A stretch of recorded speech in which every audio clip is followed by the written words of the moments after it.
If you are interacting with somebody and the offer seems too good to be true, it likely is. If it is a non-standard communication, that you're receiving from your bank or a peer, it is likely to be fraudulent activity.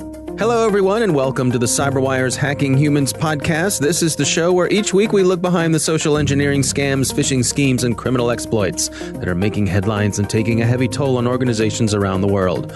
I'm Dave Bittner from the CyberWire, and joining me is Joe Kerrigan from the Johns Hopkins University Information Security Institute. Hello, Joe. Hi, Dave. We got some great stories to share this week, and later in the show we'll have my interview with Matt Devost. He's from a company called OODA LLC, and he's going to share some stories about impersonation. So stay tuned for that. But first, a quick word from our sponsors at KnowBe4. So, what's a con game? It's fraud that works by getting the victim to misplace their confidence in the con artist. In the world of security, we call confidence tricks social engineering. And as our sponsors at KnowBe4 can tell you, hacking the human is how organizations get compromised. What are some of the ways organizations are victimized by social engineering? We'll find out later in the show. And we are back. Joe, why don't you kick things off for us this week? This one comes from the Military Times, and they have a section called Reboot Camp. They had a story about one of their sites. The U.S. military has a program for servicemen and women called the Transition Assistance Program, or TAP. And this is a program that helps people at the end of their service transition to civilian life. Ah, okay. Right? Makes sense. Yep. Of course, this program has a website. It's dodtap.mil. Okay, .mil is generally the military, or that is a military right. It's almost, I think it's exclusively U.S. military. Okay. If you go there, you will most likely get a certificate error because many DoD sites require the installation of their own root CA certificates. Okay, what does that mean? That means that the DoD doesn't trust people like VeriSign. They have their own root certificates that are usually installed on computers at the DoD and at a lot of contractors. Oh, I see. Someone set up a website called dodtap.com. This is presumably to lure in people who are going to dodtap.mil or should be going to dodtap.mil. And it then tries to collect some personal information from them and install malicious software. Okay. Right. I went there on a Chromebook. All right. Right. Not on a Windows machine. And I got a voice prompt saying to continue, click add to Chrome. It took me to a page that looked very much like the Chrome web store. I closed everything and walked away from this. This was obviously some kind of malicious site. I think it's still a malicious site. So they're trying to get you to install a Chrome extension. Right.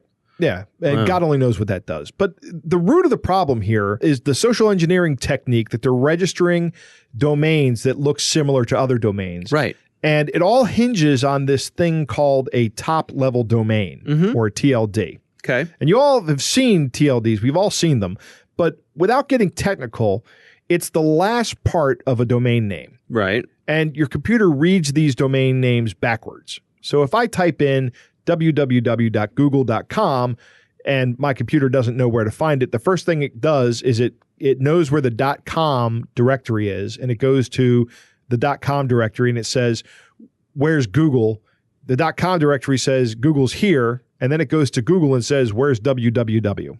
I see. Right? Okay, yeah. So you can think of it as like the old phone books, right? You remember the old phone books? They had I do. Yeah. They had 3 sections in them. They had the white pages, then they had a little blue section for government pages, and then after that there was another section of white pages that was businesses. If you wanted to look up a person, you'd look in the front, a government person, you'd look in the middle, and a business, you'd look in the back. Right. Originally, there were only 7 TLDs. Top-level domains. There was the .com, .org, and .net that anyone could register. Right. There was .int, and these all still exist, by the way, of course. Okay. There's .int for international organizations that are formed by a treaty that require at least 2 people to be in the organization. And then there was .edu, .gov, and .mil, which are pretty much only U.S.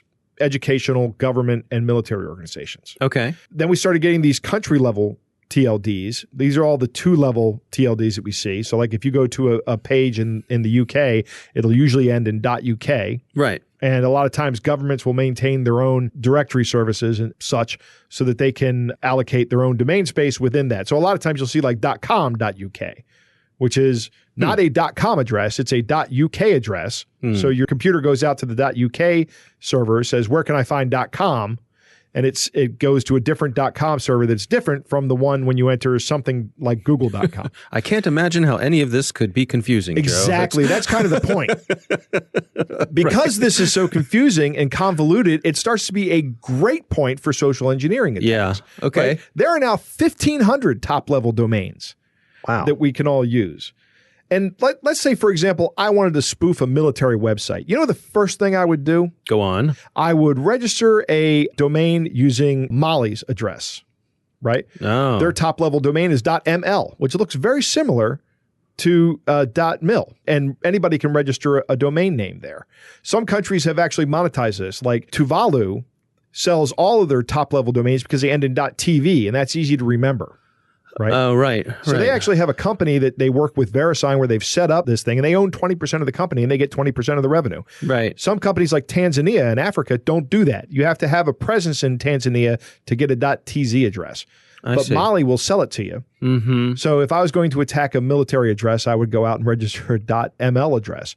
If I wanted to defend a military address, I would do the exact same thing. I'd go out and buy that domain under the .ml address, top-level domain. Yeah, and we hear these stories about folks who go out and do that proactively. They go and look for every possible variation that they can think of their own domain name, buy them up so that someone else doesn't. Exactly, so that no malicious actors can get in there. Like, to your point, Dave, Google, actually, if you put in 3 O's in Google, it'll take you right to google.com. Really? Right? Yep, because Google has gone out and bought Google, and they've redirected it back to their page. So, yes. So how do you protect yourself against this, Joe? As a user, yeah, you just have to make sure you're going to the right website. My best recommendation, vigilance, and I would say just go to Google and search for the URL. Don't type it in yourself on this one. You know, I do this with a lot of my financial websites. If I want to go to a website and I don't have a bookmark for it, the first thing I do is I go and I search the site. Because they'll come up as the first hit on Google. I guess Google's pretty good at keeping the bad guys from bubbling up to the top. Yeah, but it's not foolproof. Nothing's foolproof. The only solution really is vigilance. Yeah. Vigilance on the part of the user. And if you own a domain that you think is going to get spoofed, go out and buy the spoofable copies of the domains too. But you know, you can't buy them all. Right. You really can't buy them all. There isn't enough money in the world to buy them all. Yeah. Right. Yeah. All right. Well, it's interesting. It's a good story. My story this week also has to do with Google. You know, Google has a home security system. By the way, I should mention this came from our friends over at Naked Security at Sophos. Okay. They have a home security system, which is part of the Nest line of products that Google bought up a few years ago. So this is a smart security system, right? You have a base station and little units around the house that you can put on windows and doors. It's one that you can install yourself, right? Yes, you can. And you can sort of dial in how much you want it monitored or not, or how much you want it to alert you, and all that good stuff that these smart systems enable. So Google sent out a message to their users recently that said, good news. You can now use Google Assistant from your Nest Secure system. Now, Google Assistant, of course, is Google's smart device where you can say, you can summon the assistant, ask it a question or ask it to play a song, or in this case, you could ask it to enable the security system and so on and so forth. Right. Well, this sounds like a good thing. I'm not sure it is. But old Suspicious Joe has his doubts. Yeah. So inquisitive users started wondering, how exactly does this Nest security system hear commands? It must have a microphone. Of course, it has to have a microphone. Right. And Google said, oh, you mean this microphone? The one we've been building into these devices but didn't list in any of the technical specs. They didn't list it on the technical specs. No. So interesting. Yeah. It's active now, but good news, you can disable it if you choose. So this is an interesting case here I wanted to talk with you about, because people are taking issue that none of the previous technical specifications for this device listed that it had a microphone built in. Yeah, I don't know if that's an oversight or a deliberate omission, but that's not right. Well, the Google spokesperson, they said, the on-device microphone was never intended to be a secret and should have been listed in the tech specs. That was an error on our part. Okay, this is from Nest, though, right? Well, it's a spokesperson from Google. Right, so, but is this a product that's like a legacy product from Nest? That's an interesting question, but I would say I think it's been around long enough that we can probably have Google be on the hook for this. Yeah, okay. I'm with you on this. You know? I'm not trying to excuse Google. No. I thought to myself, well, I'm surprised no one had discovered the microphone, because what's the first thing that happens when any new device comes on the market? Somebody buys one up and tears it down. Right. I couldn't find any teardowns of this particular device. I did a couple of quick Google searches, searched on YouTube, all the usual places, and I couldn't find a teardown of this specific device. That surprises me. There was a recent, I think it was Hacker Giraffe, who found a bunch of printers online, but also found Google Assistants open to the internet with universal plug and play, that when you connected to them, you could actually get in and look at the noise levels that the microphone was seeing. You couldn't hear what was happening, but you could see the levels. Right. To, then I guess you could extrapolate from that whether or not somebody's home or not. Yes. So I did see a story about that. I'm wondering if this has the same kind of vulnerability. I'm not sure it does. It's speculation on my part. Yeah. One of my favorite pastimes. Yeah, but I'm curious, part of why I wanted to include this is that I think this is kind of representative about shifting attitudes towards our privacy. Right. That people are more and more feeling not okay with these sorts of capabilities being in devices without being informed about it first. Right. Let me know that it's in there. Right, that way, when I'm exactly. making my purchasing decision, I can make a purchasing decision based on that, whether or not I want to include that. Here's the most, I don't know if this is ironic or what, but I can actually see a legitimate reason to have a microphone on a home security system. Sure. Right? Let's say that you actually have a service where someone can talk to you while you're in your house. Right. Or your security system goes off and then some security service provider is listening in to see what's going on in the household. Yeah. Right. What's being said is somebody in danger. Right. That's a legitimate use case to have a microphone on. Sure. And I think there are plenty of security systems that they sell that as a feature. Right. Right. Also, someone pointed out it could be used for sensing broken glass. Yeah. Broken glass sensor. Sound of That's that right. sort of thing. Yep. Yep. Absolutely. No, but tell me it's there. Exactly. Tell me it's there. Right. That's the point. I guess it's a tough oversight to forgive. Yeah. When you're listing all the tech specs of something, the fact that something has a microphone. And you don't put it in the tech specs. Right. So that's my story for this week. It's time to move on to our catch of the day. Our catch of the day this week comes to us from a listener. His name is Kevin. Kevin actually dropped off a postcard at our studios. Now, that is fan dedication. That is fan dedication. That is, he flew all the way across the country to deliver this postcard by hand. I'm kidding. He works here at Data Tribe. Okay. But he brought it in and dropped it off at the studio.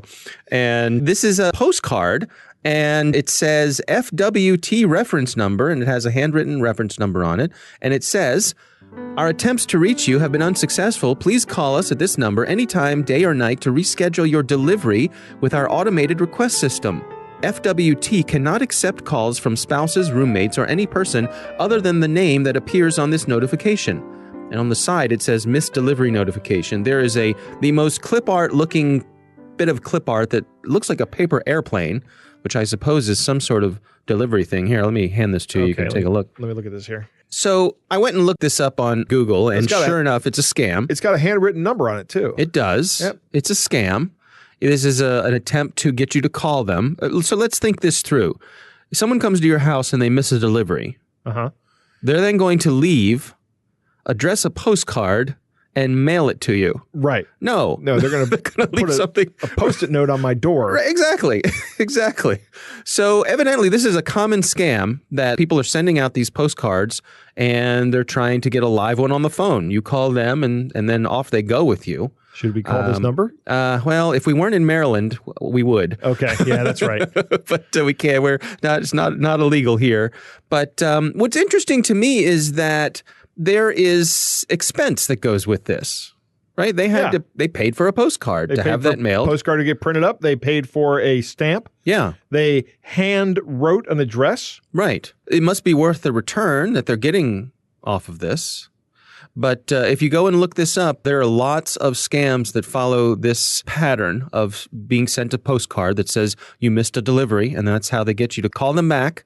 And then once you're on the phone, then you start down the path with them. And I imagine, they want you to pay something to get a fake package delivered, or who knows. Right.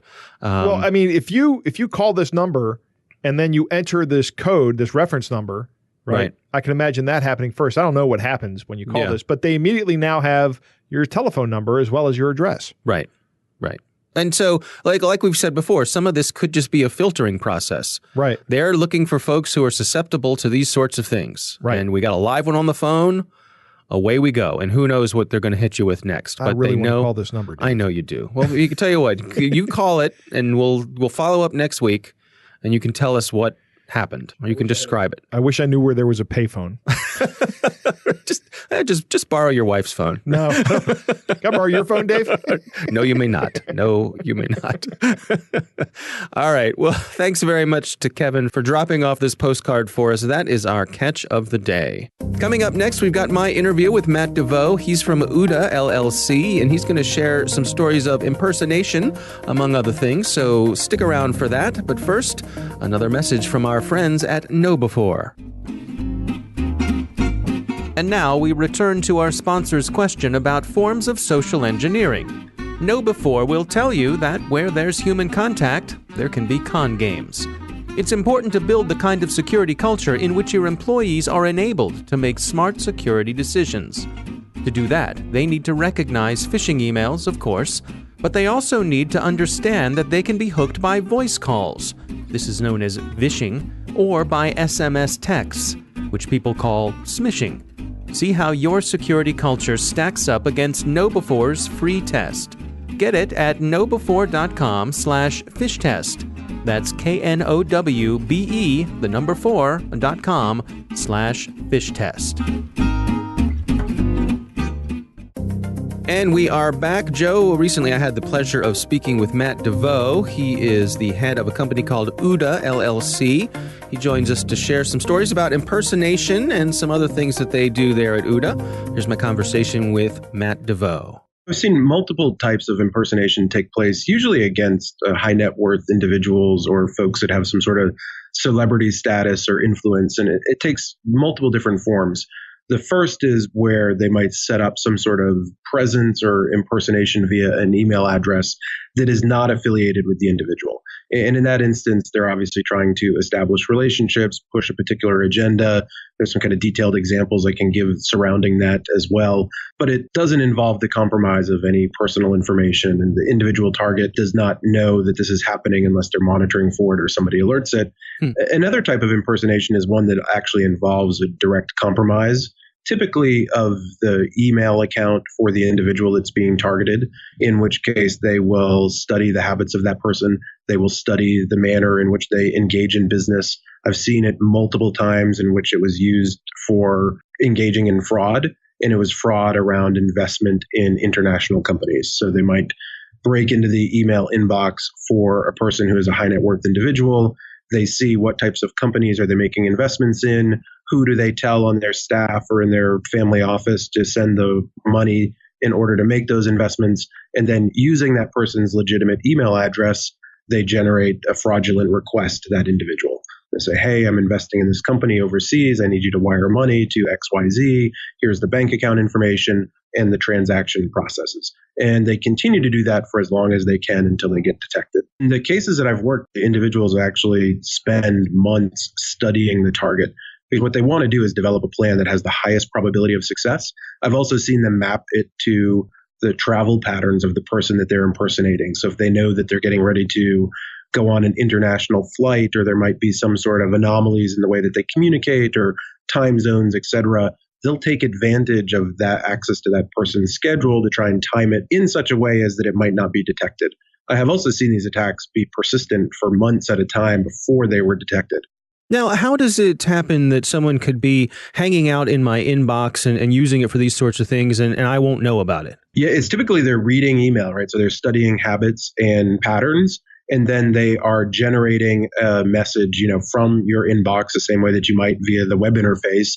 And then any responses, they're going in and deleting them or immediately archiving them or kind of moving them out of the inbox. So it's a dynamic monitoring is required, right, in order to kind of remove that message thread. But in these instances, it tends to be individuals that get high volumes of email. They don't get immediate attention. There is a window in which the attackers are able to go in and kind of manipulate the inbox to make sure that the response, to a request is not being seen by the authentic individual. This notion of social engineering being used as a lure for kidnapping. Can you take us through what have you seen here? Yeah, I've seen one case in particular that I'd like to highlight for folks where someone was impersonating a broker for a high net worth individual. So, claiming to have this person in their network as a potential investor, and then also impersonating the high net worth individual themselves. So it was a entrepreneur who had successful exits previously, was a successful entrepreneur starting a new company that was looking to get funding. An individual reached out to them saying, "Hey, I know you're trying to get funding. I'm happy to broker an introduction to this high net worth investor that I know. Would you like that?" They said, "Sure." Anybody who's in that fundraising cycle is willing to talk to anybody. The broker makes the introduction, business plans get exchanged, et cetera. And it turns out that the attacker was impersonating not only the broker making the introduction, but also the high net worth individual. And where it gets really interesting is that the impersonator basically said, "Hey, I really like your business plan. This sounds like a weird request, but I've got to speak at a conference down in South America next week. How about you fly down? I've got this afternoon open. Let's spend the afternoon together. If I like your business plan, then I'll invest in your company." That individual was very, very close to buying a ticket and kind of hand delivering themselves down to South America. Keep in mind, they're already a successful business person, so a nice lucrative target from a kidnapping perspective. Something, and this is what usually happens with social engineering, there is some gut intuition that caused the person to pause, caused them to try and reach out to this broker through an alternative mechanism, and quickly discovered that the broker had not been communicating with them, had not facilitated this introduction, and therefore did not make the trip. So we didn't send a decoy down to see whether the person was in fact going to get kidnapped, but we felt like that was the intent, was to get the person kind of in country and deliver themselves to you. And then you've got them, kind of under your control and are able to go through the kidnap and ransom process. Now, what sorts of preparations do you do when you're working with folks to help provide them with some resiliency when it comes to defending themselves against these things? Yeah, there's a couple of things that we recommend that will sound like common sense, but are not frequently implemented. The first is to have some resiliency in the processes that they use for transferring of money or authorization of funds transfer. We've seen, very kind of fast and loose processes where a fund request, transfer request can be initiated via email with no callback verification, things of that sort. So we always say that put some sort of process in place that has some resiliency, that involves some sort of verbal communications where you can authenticate, so that you don't have this instance where somebody just sends an email and is able to transfer $500,000, $800,000. Again, it sounds simple as encouraging these individuals to enable two-factor authentication for access to their mailboxes. In almost every instance, having two-factor authentication enabled would have prevented the attacker from being able to get access to the inbox. Another issue is that, that is often a nexus for these types of attacks where an inbox is compromised is the reuse of passwords. One of those examples I gave you, the individual was using the same password for their email as on another social networking site. The social networking site had a compromise of credentials, the password was compromised, and the attackers were just going through the Rolodex of compromised accounts, looking for individuals that looked interesting, and then trying those credentials against other resources like mail accounts, et cetera.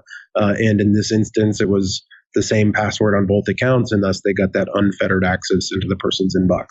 If two-factor authentication had been enabled, it wouldn't have been an issue. If they hadn't been reusing the password, it wouldn't have been an issue. So it's simple steps you can take to kind of protect your individual accounts, and then some simple steps you can put in place to reduce the fraud component of this, which typically involves exploiting the wire transfer processes that these individuals have. I'm curious when it comes to high net worth individuals, and I'm thinking of high level executives and so forth. One of the most valuable resources they have is their time. And so it strikes me that they often have a lot of people who are helping them maximize the use of their time. They have people assisting them with, I guess, a lot of the things that, you and I would be handling ourselves day to day. And I wonder, does that make them more susceptible to these sorts of social engineering things, to have more people involved with the things that they handle day to day? Does that provide avenues for folks to get in and take advantage of them? I think it does. It definitely contributes to these what we call kind of weak processes for how business interactions take place, particularly around investments, where somebody is empowered to engage in a wire transfer based on email authorization alone. So that definitely contributes to it. I think also there's just also a lot of noise that gets generated. I mean, we've seen other forms of impersonation where an entity establishes a social media account for an influential individual that is not them and uses it to gather a lot of followers and then uses that to generate some sort of momentum towards a, kind of work from home type fraud schemes. Here's your best guide to becoming a millionaire like me. Click this link. And they've established 20, 30,000 followers on this platform that all click the link. And that's just another instance of, for some of these individuals, there's so much occurrence of their name that takes place. There's so much activity out there that unless they're actively monitoring, they're not likely to pick that up in the early instances of that impersonation taking place. So the busyness and the noise that exists in the network just naturally based on who they are and the volume of mentions around their name, et cetera, certainly contributes to the problem. So what are your recommendations for folks who are just living their day-to-day lives, not necessarily high net worth individuals? What sort of lessons can they take from the types of things that you've learned dealing with these types of situations? Yeah, the lessons are relatively similar, right? We always encourage people to enable two-factor authentication. That's true for not only access to their mail and social media accounts, but enabling two-factor authentication for access to banking accounts, et cetera. And then the other piece of it is a healthy dose of skepticism in their online interactions. If you are interacting with somebody and the offer seems too good to be true, it likely is. If it is a non-standard communication, that you're receiving from your bank or a peer, it is likely to be fraudulent activity, right? So to understand the ways in which the entities that they transact with will communicate with them, being skeptical, making sure that they're not clicking on links and engaging, providing credentials into untrusted sites. I mean, there's just a user awareness component of this. So there's some technical mitigations, enable the two-factor authentication, and then there's some kind of social engineering resiliency that you can build up to make sure that you are at least applying a first-order level of scrutiny on the incoming requests that are coming into your inbox. Joe, has anyone ever attempted a kidnapping on you? No, Dave, I weigh too much. That's kind of my defense against being kidnapped. You just flop down on the ground and they're undraggable. Got it. Okay, very good, very good. It's good. It's good. Whatever it takes. That is a terrifying angle to this. They were trying to lure this guy to South America where kidnapping is actually kind of a business down there. Mm-hmm. And it has been for decades. We see these criminal organizations, actually organized crime is nothing new. But the level of organization that we're seeing in cyber attacks kind of is a relatively new phenomenon it's not really a phenomenon. It's a natural order of things, I think. Yeah. But the ability to use social engineering to get you to deliver yourself to them. Right. Through business email compromise. Right. It's interesting. These things go on for months, and these attackers are studying your email and writing habits. We're seeing this more and more come up in these stories. Yeah. And it's no longer amateurs doing it. Two-factor authentication helps a lot. Yeah, it also struck me, for example, like if you're using Gmail, right, it will alert you if someone logs into your account from a new machine. That's correct. Yeah, and so to me, that seems very helpful. Very helpful indeed. Yeah, but yes, two-factor, absolutely. I just think we're in an era now where if something's important to you, you can't just rely on a username and password. You have to have some sort of extra factor there. Two-factor that. Yep. The other thing, tighten up your processes. If you are a high-worth individual or you are in a business that's high worth, have a process that says whenever I'm transferring more than X number of dollars, whatever your risk level is, that involves a phone call back to the person who requested the transfer. Right. A simple thing like that can prevent many thousands of dollars from leaving your organization very quickly, probably never to be retrieved. Oh, we had a story that we talked about a few months ago where someone was in the process of spending a lot of money for an organization, and the person who was being impersonated was just a few doors down the hall. Right. Right. But they didn't bother to, what finally put it to an end was someone walking down the hall and mentioning this request, and the person said, I didn't make that request. Right. So, yeah, absolutely. That was the iTunes gift card. Google gift cards, I believe. Google gift cards, right. Because Google said, that's right, because Apple would have said we could help you, but Google said no. Something like that. I don't know if Apple would have said they could help you, but the retailer wound up helping. Right. Yeah. But your point is a good one. Almost every week we say this. Slow down. Slow down. Exactly. Yeah. Slow down, cowpoke. That's right. All right. Well, again, thanks to Matt Devost for joining us. And we want to thank all of you for listening. And of course, we want to thank our sponsors at KnowBe4. They are the social engineering experts, and they're the pioneers of new school security awareness training. Be sure to take advantage of their free phishing test, which you can find at knowbe4.com/phishtest. Think of KnowBe4 for your security training. Thanks to the Johns Hopkins University Information Security Institute for their participation. You can learn more about them at isi.jhu.edu. The Hacking Humans podcast is proudly produced in Maryland at the startup studios of Data Tribe, where they're co-building the next generation of cybersecurity teams and technologies. Our coordinating producer is Jennifer Iben. Our editor is John Petrick. Technical editor is Chris Russell. Executive editor is Peter Kilpe. I'm Dave Bittner. And I'm Joe Kerrigan. Thanks for listening.